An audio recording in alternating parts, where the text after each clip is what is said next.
आदरणीय सभापति जी,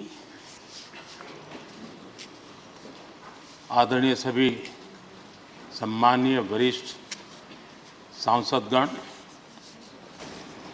सबसे पहले मैं आदरणीय सभापति जी को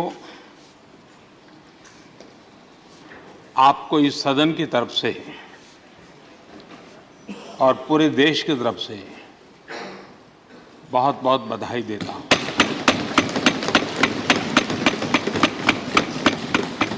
आपने एक सामान्य परिवार से आकर के संघर्षों के बीच जीवन यात्रा को आगे बढ़ाते हुए आज जिस स्थान पर प्राप्त पहुंचे हैं वो देश के कई लोगों के लिए अपने आप में एक प्रेरणा का कारण है। इस उच्च सदन में इस गरिमामय आसन को आप सुशोभित कर रहे हैं और मैं कहूंगा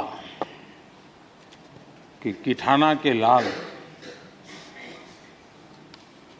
उनकी जो उपलब्धियां लोग देश देख रहा है तो देश की खुशी का ठिकाना नहीं है।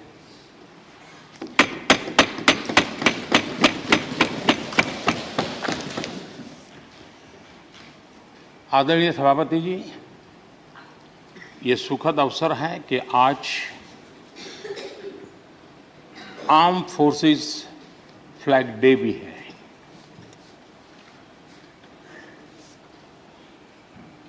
आदरणीय सभापति जी, आप तो झुंझुनू से आते हैं। झुंझुनू वीरों की भूमि है। शायद ही कोई परिवार ऐसा होगा कि जिसने देश की सेवा में अग्रिम भूमिका न निभाई हो। और ये भी सोने में सुहागा है कि आप स्वयं भी सैनिक स्कूल के विद्यार्थी रहे हैं। तो किसान के पुत्र और सैनिक स्कूल के विद्यार्थी के रूप में मैं देखता हूं कि आप में किसान और जवान दोनों समाहित हैं।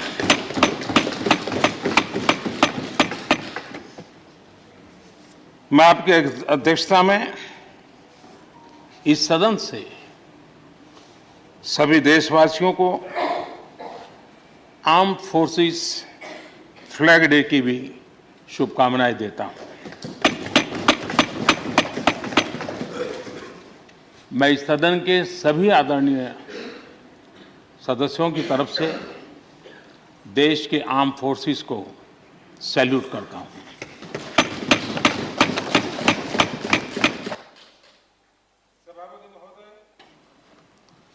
आज संसद का ये उच्च सदन एक ऐसे समय में आपका स्वागत कर रहा है जब देश दो महत्वपूर्ण अवसरों का साक्षी बना है। अभी कुछ ही दिन पहले दुनिया ने भारत को G20 समूह की मेजबानी का दायित्व सौंपा है। साथ ही ये समय अमृतकाल के आरंभ का समय है।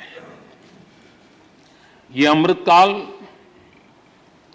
एक नए विकसित भारत के निर्माण का कालखंड तो होगा ही, साथ ही भारत इस दौरान विश्व के भविष्य की दिशा तय करने में भी बहुत अहम भूमिका निभाएगा। आदरणीय सभापति जी, भारत की इस यात्रा में हमारा लोकतंत्र, हमारी संसद, हमारी संसदीय व्यवस्था, उसकी भी एक बहुत महत्वपूर्ण भूमिका रहेगी। मुझे खुशी है कि इस महत्वपूर्ण कालखंड में उच्च सदन को आपके जैसा सक्षम और प्रभावी नेतृत्व मिला है। आपके मार्गदर्शन में हमारे सभी सदस्यगण अपने कर्तव्यों का प्रभावी पालन करेंगे। ये सदन देश के संकल्पों को पूरा करने का प्रभावी मंच बनेगा।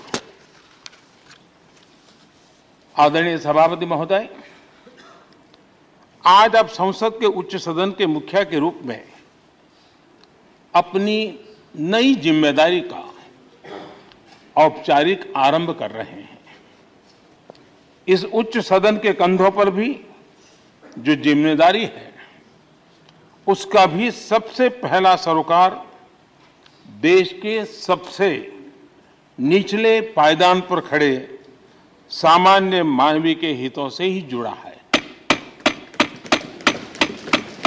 इस कालखंड में देश अपने इस दायित्व को समझ रहा है और उसका पूरा जिम्मेदारी से पालन कर रहा है। आज पहली बार महामहिम राष्ट्रपति श्रीमती द्रौपदी मुर्मू के रूप में देश की गौरवशाली आदिवासी विरासत हमारा मार्गदर्शन कर रही है। इसके पहले भी श्री रामनाथ कोविंद जी ऐसे ही वंचित समाज से निकलकर देश के सर्वोच्च पद पर पहुंचे थे और अब एक किसान के बेटे के रूप में आप भी करोड़ों देशवासियों की, गांव, गरीब और किसान की ऊर्जा का प्रतिनिधित्व कर रहे हैं। आदरणीय सभापति जी, आपका जीवन इस बात का प्रमाण है कि सिद्धि सिर्फ साधनों से नहीं, साधना से मिलती है। आपने वो समय भी देखा है जब आप कई किलोमीटर पैदल चलकर स्कूल जाते थे। गांव, गरीब, किसान के लिए आपने जो किया वो सामाजिक जीवन में रहे हर व्यक्ति के लिए एक उदाहरण है। आदरणीय सभापति जी, आपके पास सीनियर एडवोकेट के रूप में 3 दशक से ज्यादा का अनुभव है। मैं विश्वास से कह सकता हूं कि इस सदन में आप कोर्ट की कमी महसूस नहीं करेंगे।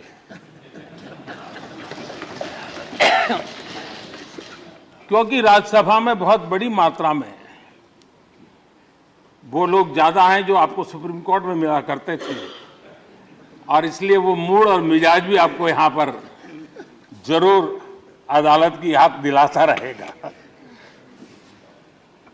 आपने विधायक से लेकर सांसद, केंद्रीय मंत्री, गवर्नर तक की भूमिका में भी काम किया है। इन सभी भूमिकाओं में जो एक बात कॉमन रही वो है देश के विकास और लोकतांत्रिक मूल्यों के लिए आपकी निष्ठा। निश्चित तौर पर आपके अनुभव देश और लोकतंत्र के लिए बहुत ही महत्वपूर्ण है। आदरणीय सभापति जी, आप राजनीति में रहकर भी दलगत सीमाओं से ऊपर उठकर सबको साथ जोड़कर काम करते रहे हैं। उपराष्ट्रपति के चुनाव में भी आपके लिए सबका वो अपनापन हमने स्पष्ट रूप से देखा। मतदान के 75% वोट प्राप्त करके जीत हासिल करना अपने आप में अहम रहा है। आदरणीय सभापति जी,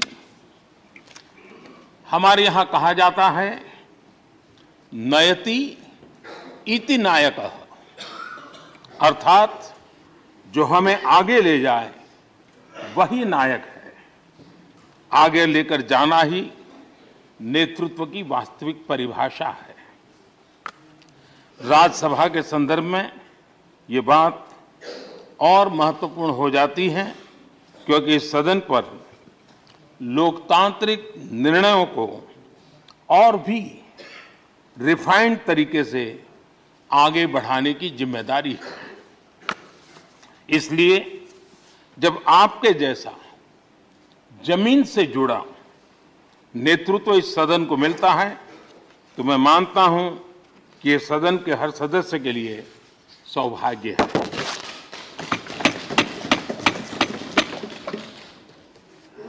आदरणीय सभापति जी, राज्यसभा देश की महान लोकतांत्रिक विरासत की एक संवाहक भी रही है और उसकी शक्ति भी रही है।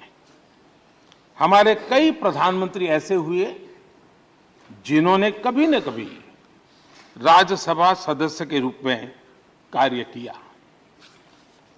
अनेक उत्कृष्ट नेताओं की संसदीय यात्रा राज्यसभा से शुरू हुई थी। इसलिए इस सदन की गरिमा को बनाए रखने और आगे बढ़ाने के लिए एक मजबूत जिम्मेदारी हम सभी के ऊपर है। आदरणीय सभापति जी, मुझे विश्वास है कि आपके मार्गदर्शन में ये सदन अपनी इस विरासत को, अपनी इस गरिमा को आगे बढ़ाएगा, नई ऊंचाइयां देगा। सदन की गंभीर चर्चाएं, लोकतांत्रिक विमर्श लोकतंत्र की जननी के रूप में हमारे गौरव को और अधिक ताकत देंगे। आदरणीय सभापति महोदय जी, पिछले सत्र तक हमारे पूर्व उपराष्ट्रपति जी और पूर्व सभापति जी इस सदन का मार्गदर्शन करते थे और उनकी शब्द रचनाएं, उनकी तुकबंदी सदन को हमेशा प्रसन्न रखती थी। ठहाके लेने के लिए बड़ा अवसर मिलता था। मुझे विश्वास है कि आपका जो हाजिर जवाबी स्वभाव है वो उस कमी को कभी खलने नहीं देगा और आप सदन को वो लाभ भी देते रहेंगे। इसी के साथ मैं पूरे सदन की तरफ से, देश की तरफ से, मेरी तरफ से आपको बहुत बहुत शुभकामनाएं देता हूं। धन्यवाद।